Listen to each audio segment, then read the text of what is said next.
Hi, today in the Kidney Kitchen we're cooking pierogi.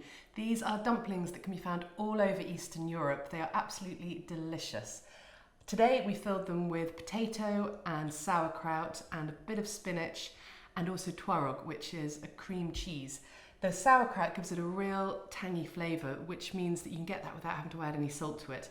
I've served it very simply, just with some sour cream, some spring onions sprinkled over the top, and also a nice fresh green salad with lemon juice and olive oil drizzled on top. So let's get going.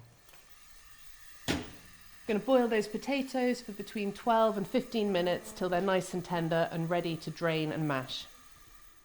Now I'm going to make the dough. So I've got 1 beaten egg and I'm going to mix it with half a tablespoon of vegetable oil and 125 ml of water. Give that a good mix and then I'm just going to sift my flour. I'm going to give it a little shake.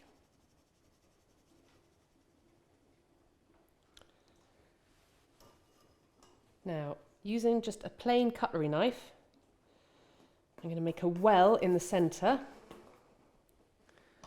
into which I'm going to pour in the egg, oil and water mix.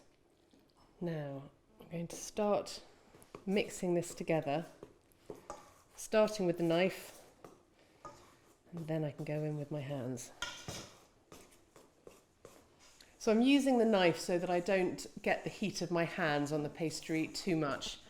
I will use my hands for the last stages just to bring it all together before I knead it and turn it into a nice ball of dough.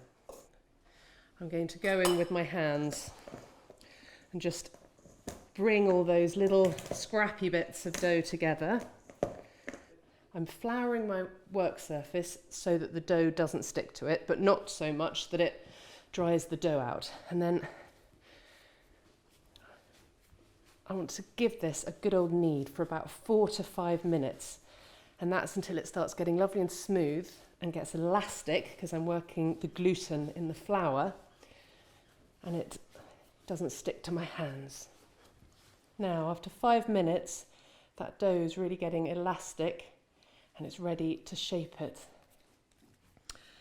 So now I'm putting the ball of dough and I'm going to wrap it nice and tightly in the cling film so that it doesn't dry out, and then I pop it in the fridge for at least half an hour.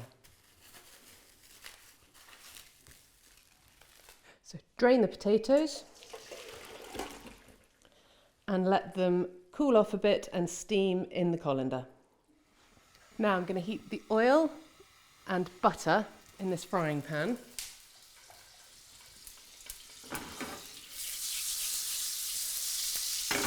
And pop in my onions.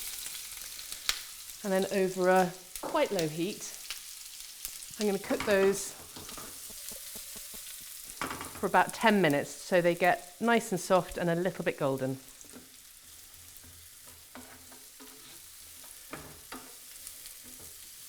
Now the potatoes have been cooling for a few minutes, the steam's been coming off them, which is what we want, because we want them to dry out a little bit so that they're not soggy when I mash them.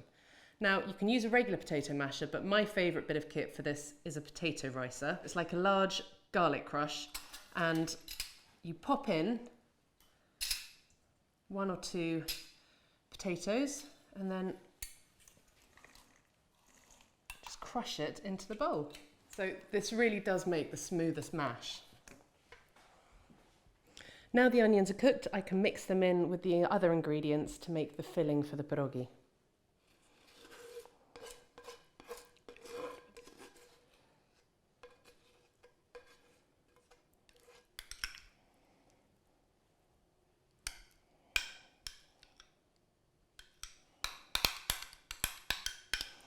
So we've got the twaróg, but if you can't find that, then just normal cream cheese will do. And the sauerkraut. And a little bit of chopped spinach leaves. And a few grinds of black pepper.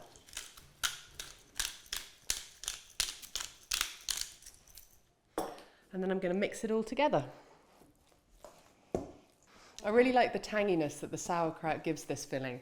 I think it goes so nicely with the creaminess of the twaróg, the cream cheese, and the mashed potato, and it's sort of comforting, but it has a good flavour punch as well.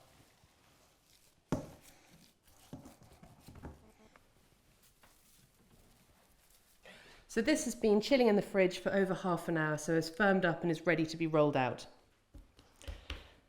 I'm using flour on the board so that it doesn't stick, but on both sides, so we don't want it sticking to the rolling pin either. And then I'm going to roll it out to about the thickness of a 50p coin.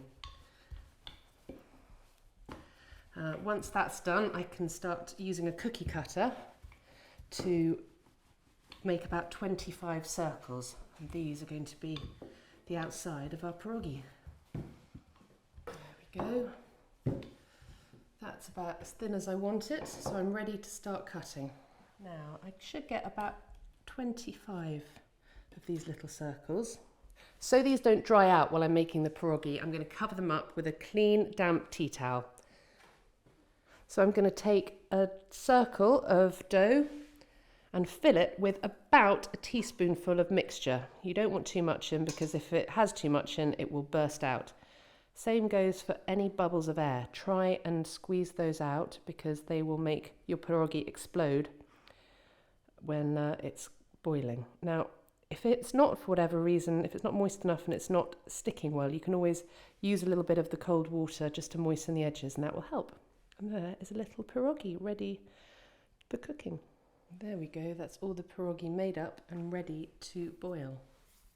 Now the water's boiling, I can drop in the pierogi a few at a time, and they cook for 3 minutes until they float to the surface, and that shows you that they're done. You don't want to crowd the pan, because then they won't boil properly. It will drop the temperature. So I'll stick in about 12 at a time. Now these are starting to float to the top, which shows that they're ready. So I just lift them out with a slotted spoon, shaking off the water, and pop them in a colander. If you find that they start sticking to each other, you can always drizzle in a little bit of oil over the cooked pierogi to stop them from doing so. And once we've got all of these out the water, we can pop in the rest of the batch. So here they are boiled, which you can eat them at this stage, or you can fry them in a little butter. So I'm going to put a bit of butter into the frying pan, get that nice and sizzly hot, and then when it is, I can start dropping in the pierogi to give them a lovely golden colour in the pan.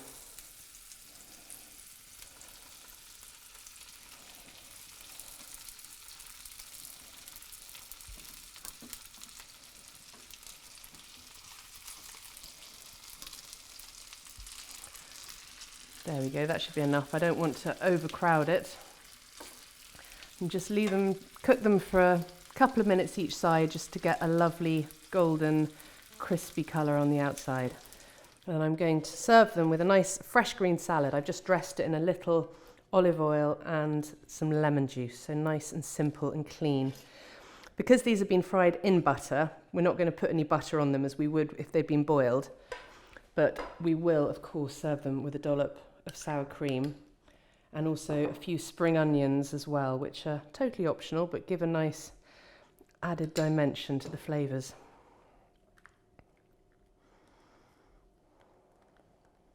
And there we go, ready to eat. So Laura, we've got some pierogi. Would you like to try them? Yes, please. I'm really interested to try these. I've never had them before. Well, these ones I've fried. You can have them boiled, or as I've done here, once they've been boiled, you can fry them, and it gives that nice sort of crispy golden coating. So it's a fairly rich dish, but lower in protein. So kind of good for somebody who's trying to build themselves up, because it's got all the extra calories in. But not as good if you're on dialysis, because there's less protein in it. But I suppose you could serve it with maybe something like chicken or fish, or is it? And you can also play around with the filling. I mean, this is a vegetarian filling. It's got the sauerkraut, spinach, cream cheese, potato. But you can put in different meat, you know, whether it's minced pork or chicken. So that is another option. Great idea. And of course you get the sour cream does add a bit of... Yeah. No, it was really lovely. And we were saying, weren't we, that you almost expected it to be high in potassium because of the potato and the spinach, but with the boiled potatoes and the sort of small amount of spinach, it's come in as a low potassium meal. So Brilliant. people might have been worried to have it, but it's fine to go ahead with. So nice big serving size, isn't it? Nice sort of family meal. Yeah, but I think it's nice having some salad with it. It stops it from being too heavy. Yeah, no, it looks really lovely.